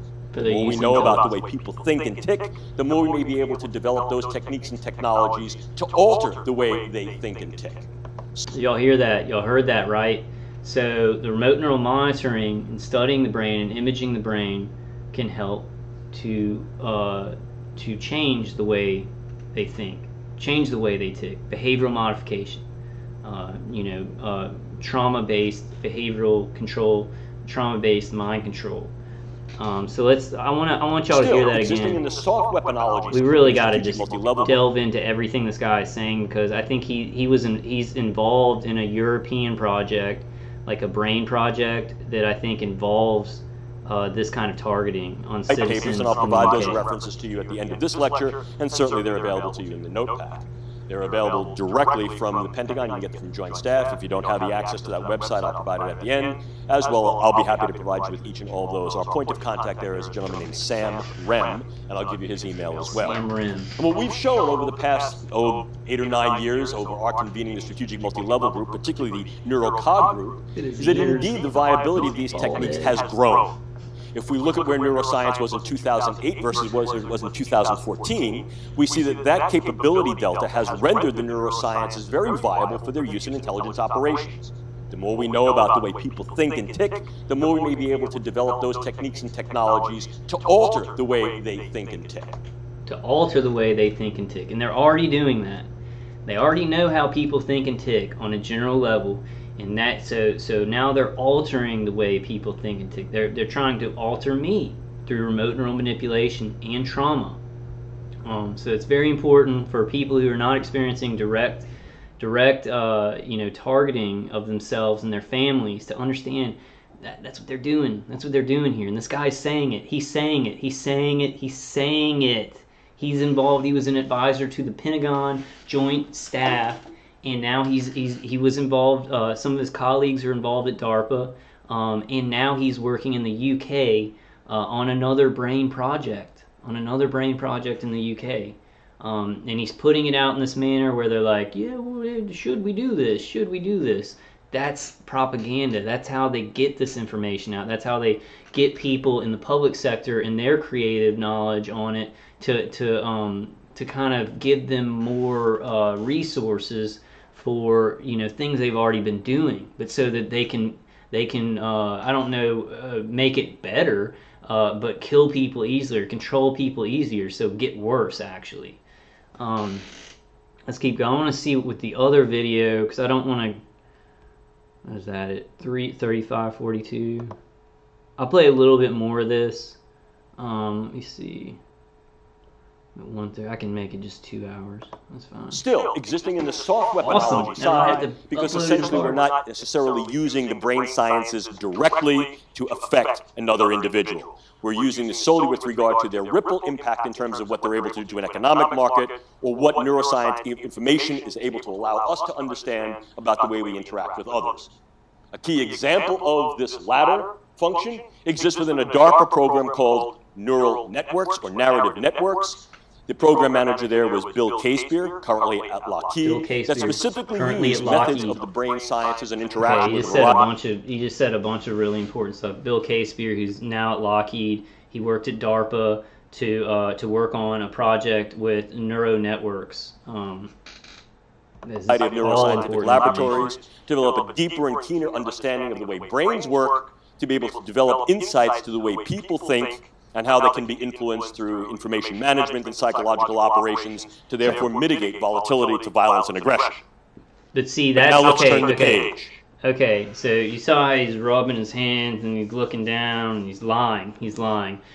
Because what they're doing, I mean, they can probably do that. They can probably mitigate violence from violent people and stuff like that. But the way that they're using this now is getting totally innocent citizens and trying to traumatize them and screw up their brain to make them do violent things. So there's not. So he's sitting there and he is representing a moral superiority of military forces and agencies that are associated with the military when there is none. Where at this time they are doing false flags and they want to control people. So you take what he's saying. Look how he's rubbing his hands. I mean, I think that guy knows, and I think that's some kind of body language. You know, it's some kind of body language. Like, I just told a fucking lie. You know, they're trying to stop evil people with this stuff, just evil people, and mitigate violence. And then he rubs his hands right afterwards. You know, because I think that has to be some kind of body language thing. It seems like he. Well, I don't want to go too far in that, but let's listen some more. That's the soft stuff. Neuroscience can also be used as more conventional hard weapons. And here, they fall primarily into the key domains that are best known to us. Devices, neurotechnologies, hybrid cyborg systems. This is primarily chemicals, biologicals, and devices. Or, as we like to say, drugs, bugs, toxins, and tools. However, increasingly what we're seeing is that our understanding of what the tools are has been obtuse. Earlier in the morning, you heard about electromagnetic pulsing and the use of a variety of electrosonic and electrophysiological devices. Early in the morning, so I'm trying to find the other people who were in the seminar. But you heard it. He said early in the morning, and he said it in his other seminar, which this is kind of the same seminar, but he changes it up a little bit. But he says, you know, you learned about electromagnetic pulses, which is microwaves, and then sonic. Let's hear that again. I think that's very, very important. Can be used against individuals as well as groups. This is not something. Neuroscience can also be used as more conventional hard weapons. And here, they fall primarily into the key domains that are best known to us, in those areas that work in bioweapons in general. And this is primarily chemicals, biologicals, and devices. Or, as we like to say, drugs, bugs, toxins, and tools. However, increasingly what we're seeing is that our understanding of what the tools are has been obtuse. Earlier in the morning, you heard about electromagnetic pulsing and the use of a variety of electrosonic and electrophysiological devices that can be used against individuals as well as groups. This is not something that's brand new, however, the level of sophistication, accuracy, and the granularity which these things can be used and increasingly will be used is expanding ever more rapidly. I hope to show you that in a moment. Okay. But as we can see also from the graph, now let's use our logic here. Let's use logic here. What he just said, you know, that they are being used ever more expandingly and can be used more precisely or better. Let's hear exactly what he said, because my memory is so messed up. But that's an important thing to hear, because how could they be being used more and more and better if they were not experimenting on human beings with it? How could that ever happen? If they're just letting those weapons sit and they're just using them, like what? They're just using them on animals, but now they can be used better and better on human beings. How does that even occur? Let's go back. Hope I didn't go back too far. Biologicals and devices. Or, as we like to say, drugs, bugs, toxins, and tools. However, increasingly what we're seeing is that our understanding of what the tools are has been obtuse. Earlier in the morning, you heard about electromagnetic pulsing and the use of a variety of electrosonic and electrophysiological devices that can be used against individuals as well as groups. This is not something that's brand new, however, the level of sophistication, accuracy, and the granularity which these things can be used and increasingly will be used is expanding ever more rapidly. I hope to show you that in a moment. But as we can see also from the graph, as you see with the technological push, what the philosopher Hans Lenk referred to as the technological imperative, that is, if you can build it, if you build it, use it. What you see is not only an increased viability for dual use of these tools with regard to weaponization, but direct use in a variety of military silos, both here within the United States and increasingly in other countries, some that are not aligned with the United States' interests. And as you can see in the graph, there's a relative verticality as we move forward in time because of the convergence effect that I spoke to you about earlier. So what you're really seeing is the more things you put into the stew, For example, the faster the stew boils and the more stuff you can soup out of it that is indeed edible, usable. So that's really important what he just said there about the more things you throw in a stew, the more it boils and the more data you can get out of it. You know, sometimes I think, like, why are they doing all these things together? Like, why are they doing gang stalking together with, like, psyops, with directed energy weapon external attacks, with remote neural manipulation, you know, all these things together? It doesn't seem like they would be able to collect any like good data. But you listen to his thoughts, and his thoughts are how the scientists in DARPA and the scientists who work for, you know, well, probably scientists that work for these third-party contractors, the protocols that they write up for them to experiment on us, that's how they think. The more things you throw into a stew and boil it, the more that you're going to be able to get out stuff that you can use. So that's really important right there, and that's why they're throwing all this stuff. You know, the target individual, and I'm sure I do have toxins in my body in like nano-particulates or nanotech implants, something like that. But that's why they're throwing all that in there so they can, you know, stew it up. And I mean, that's horrifying because they really are cooking our bodies. So that metaphor is horrific. I don't think he meant to do that, but you know, who knows with these people? And his little bald head is so funny. His ears, he looks like a very tan vampire that's like bald and has this goatee. All right, well, let's listen to him for some more. I want to go to one more video, and then I'll go ahead and end it out. Make it around 2 hours or so. I really want to go through a lot of his videos, keep watching him, and find very, very significant points that he makes that it just, if you're a non-target individual, like you're not being directly targeted with like a stream of energy and dealing with this stuff, you should be able to listen to this and then listen to a persons on, you know, on Twitter, Facebook, you know, Twitter, Facebook, and YouTube, people who didn't know anything about neurotechnology or directed energy weapons, and yet we started getting hit with something, and then we started looking into what the fuck am I being hit with. You should be able to put those dots together very easily. And please, I've said this before, but if you're doing alternative media and you're showing how screwed up the world is and what criminals are getting away with, please pick up this subject. Please research more. Even this, you know, I'm going to be putting out a lot of the. I like this format. It's fun. I really do. I like this way better than just talking to a phone. I'm kind of excited about it. I think my attackers they know I'm excited about it, and they're going to try and F it up. But I like this. I think I can get out a lot of information. I can editorialize easier. This is going to be great for all of us, I think. And you know, Dr. Horton and Romola have been doing it for you know, for a lot longer than me. Which I saw Romola's rebuttal video last night, and that what's going on between her and Dr. Horton, I'm very sad about. But like James Giordano says, these are weapons of mass disruption. Then there's a lot of, well, I'm not gonna go into that because I like them both. And it's just very, you know, very awful. But I've experienced things like that with other target individuals, and you know, lost friendships and stuff like that. And it's hard, you know, when you really like somebody, and if this targeting wasn't going on, you'd be good friends with them, you know. But maybe you wouldn't know them if the targeting wasn't going on. So, all right, let's listen to him some more. As a national security, intelligence, and defense potential tool, technique, and capability. If we begin to look a little bit more closely as to what this actually entails, we now can parse off neuroscience and neurotechnologies into two discrete domains of viable functions. In other words, I have two basic sets of tools in my toolkits. I have those things that I... Okay, I want to go through these kind of...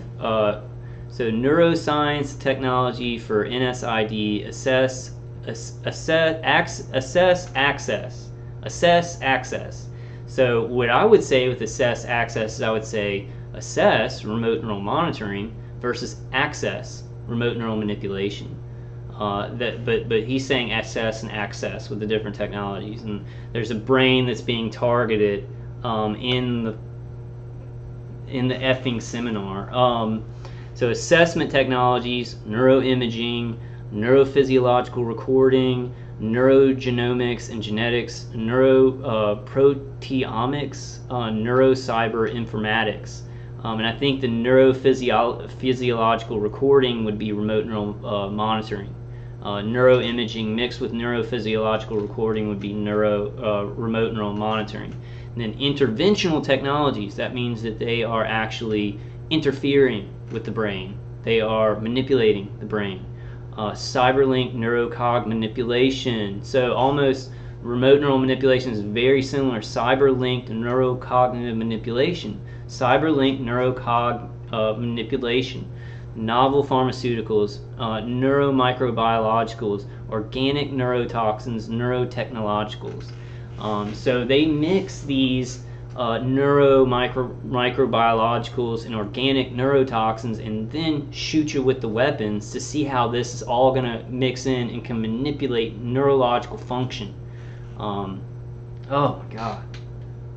Can use to assess the brain, and they include things like neuroimaging, physiological recording, genomics and genetics, proteomics, and neurocyber informatics, the use of big data. We've heard that word bantered around here over the past couple of days, and there's a lot of stuff that deals with AI and cyber.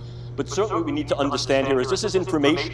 And we can link the information about how people relate on a variety of different media fronts to what it is their brain is doing to prompt said relations and respond to same. And then we can target those in ways that range from the sublime all the way to the direct, to be able to then utilize assessments through the neurocyber fusion to understand how people are relating, who they're relating to, and then infiltrate these nodes and networks with regard to narratives that then affect the brain and the bodies in which those brains are housed. So see how you relate to people, see who you relate to and how you relate to them, and then infiltrate and manipulate those relationships within groups. I mean, this is just all, you know, targeting gang stalking 101, destroying somebody's life.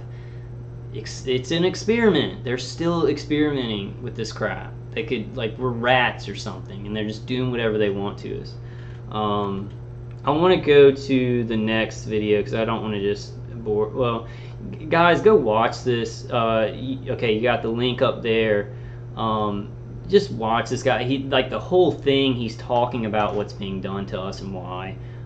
You know, with the directed energy weapon, because even if you're being hit externally, like, it's testing, you know, even if they're testing out the external trauma for, like, ground weapons that they're giving to law enforcement or some kind of bullshit, you know, what was I gonna say? Oh my God. Even it, oh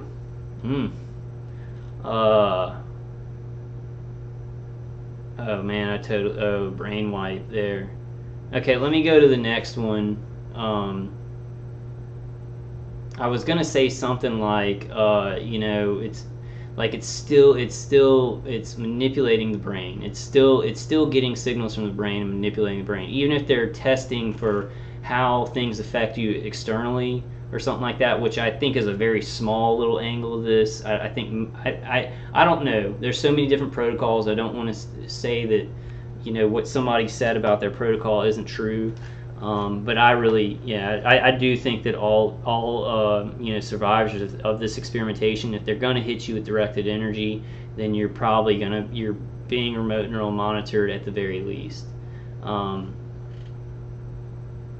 And I think the biggest percentage, if there are people that exist who are not getting the remote neural manipulation, it's a very small percentage out of people who they're using these weapons on.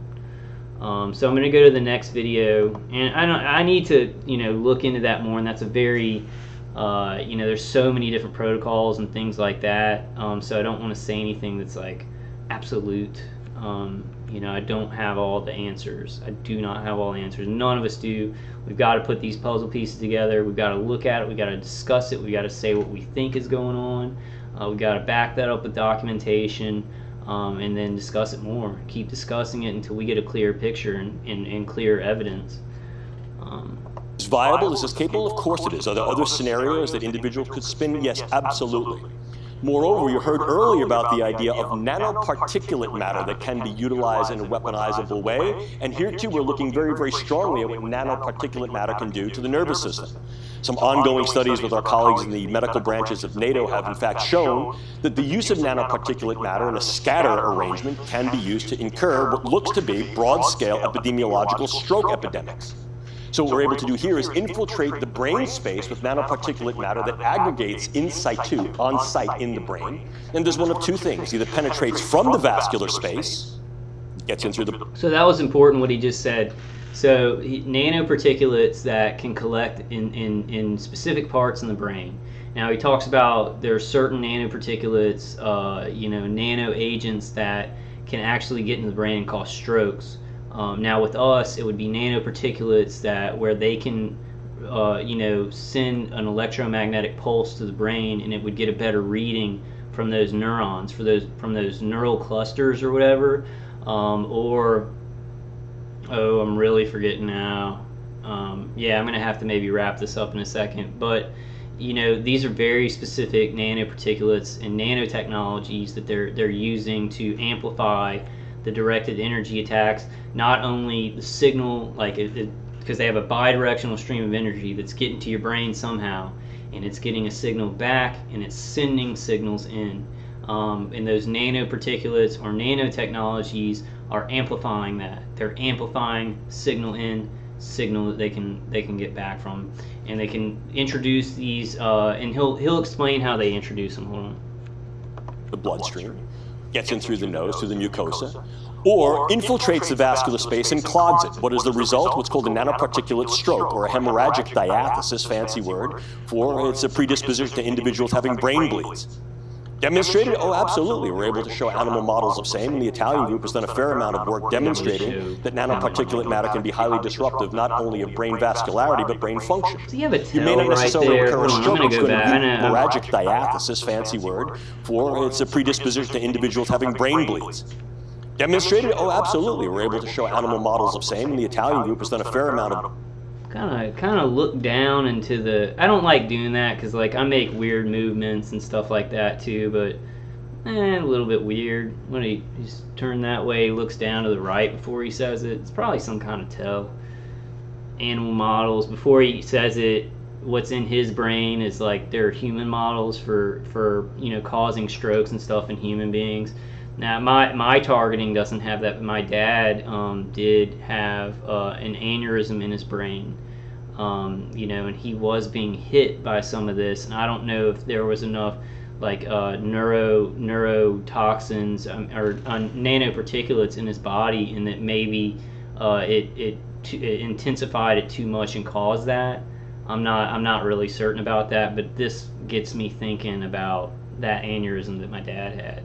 Now he has. Well, I'm not going to go into. I'm not going to go into that. Ooh, keep this work demonstrating that nanoparticulate matter can be highly disruptive, not only of brain vascularity but brain function. You may not necessarily incur a stroke, but you're going to begin to disrupt the network properties of the brain, and as a result, engage something more of a long wars effect through the use of these types of matter, where you now begin to influence the population in increasingly concentric circles of expansion. Moreover, you heard earlier, and I'm not going to beleaguer the point of the idea of neurosensory devices and a whole host of trans and intracranial pulse stimulators. And of course, these can be used for a variety of things with key individuals. Once again, particularly when it comes to trans and intracranial devices, I'm not looking for this to be weapons of mass use. I'm looking to target key individuals who may then be influential to relative aspects of their representative groups. I can affect individuals' brain functions in a variety of different ways, both positively and negatively, by engaging or disengaging nodes and networks of the brain that therefore affect their cognitions, emotions, and ultimately their behaviors. Moreover, by understanding the way the brain works as nodes and networks and not as key sites that are doing any particular thing, I can also utilize various forms of electromagnetic radiation and energy to be able to disrupt brain function. The brain is an electromagnetic organ, and like any other electromagnetic substance, trans and intracranial devices, I'm not looking for this to be weapons of mass use. I'm looking to target key individuals who may then be influential to relative aspects of their representative groups. I can affect individuals' brain functions in a variety of different ways, both positively and negatively, by engaging or disengaging nodes and networks of the brain that therefore affect their cognitions, emotions, and ultimately their behaviors. Moreover, by understanding the way the brain works as nodes and networks and not as key sites that are doing any particular thing, I can also utilize various forms of electromagnetic radiation and energy to be able to disrupt brain function. The brain is an electromagnetic organ, and like any other electromagnetic substance, the integrity of those networks is reliant upon the electromagnetic pulses that flow in between them. Utilizing electromagnetic sensory and disruptive devices in this way, with ever greater fidelity and with ever greater granularity, can be used as not only an organ against individuals, but against groups. And in fact, this is some of the work that we've seen that has been conducted previously. Okay, now I'm about to wrap up the video, but if somebody who is not directly targeted can watch this video and have heard what target individuals have said and hear him say, hey, we can do this to somebody and disrupt their brain without them knowing. Now, how would they be able to do that if they were going to attach something to that person? They would know. They would know, and it wouldn't be as effective. So, I mean, and targets know that this is happening to us, but use logic. He's talking about remote systems that can do this, that can send electromagnetic pulses remotely to targets. Because you want to mess up somebody and disrupt their brain and make them crazy, you're not going to bring them into a hospital and keep them on a bed. They want to do this in real time, in real situations, which they are doing. So this guy and what he just said is 100% proof of what target individuals are saying. The Cuban embassy attack, the China consulate attack, everything that we've been putting out. And some people may, their perceptions may be messed up and they're hurting so bad and so much stuff is happening to their mind that they don't explain it right and they may sound crazy or whatever, but it's not because it's because they don't know what's happening to them. They don't know what's happening to them. So, this is just 100% proof, guys. Show this.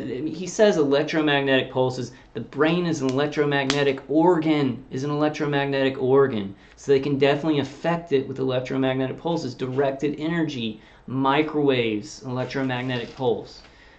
This guy, I think, is an opening for us where he's worked on this stuff and somehow he's been tasked with like talking about it out in the public in a certain way. To maybe get people from the public working on it, or I don't know why they're doing it in this way, but he's been tasked to talk about what we're being attacked with out in the public and about advances in it and stuff like that in a certain kind of way. So we need to watch everything he effing does. I think I need to get in contact with him and see if he could maybe help us somewhat. Because he says ethics a lot, and then he says that none of the stuff he's talking about is what the Pentagon or the DoD or DARPA believe. So he might be talking about the ethical part of it, What was the Soviet Union, now Russia, and also China is looking very, very deeply into what electromagnetic pulse generation can do to the brain with regard to treating diseases and also incurring certain disease states in individuals who may then be susceptible, who may be exposed to such pulses. Of course, the dual-use viability of that becomes evident. Disease states. Something my colleague Jamie Canton likes to play with an awful lot is the idea of specialized neural operations. And here, once again, we're talking about the use of either drugs and/or devices to modify the integrity of brain function that we realize can also modify individuals' perception of time and space.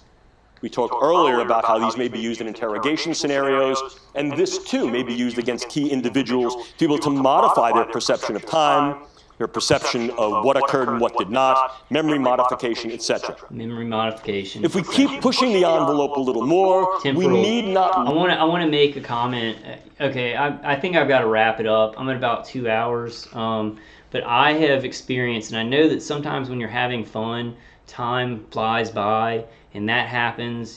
That's happened to me before in my life, before I knew I was targeted. I'm not sure. I know that I've been hard targeted for like 8 years where I knew I was being targeted. But when I was being hard targeted, I've had days where I wake up and it seems like 2 hours have gone by, but 12 hours have gone by. Or, and I've had times where like 12 hours have gone by and it seemed like an hour. It seemed very, very fast. But I've had temporal kind of temporal deception, temporal deception, temporal perception deception. And I think that's them, manipulating neural networks in the temporal lobe, sending a signal to the temporal lobe to mess up the way that we perceive time. I've had that a lot of times. So within my protocol, that's definitely one thing that my attackers are playing around with, my temporal perception. Because when I'm having fun, time, flies by, but sometimes like I'll take a whole day and it feels like a long, fun day.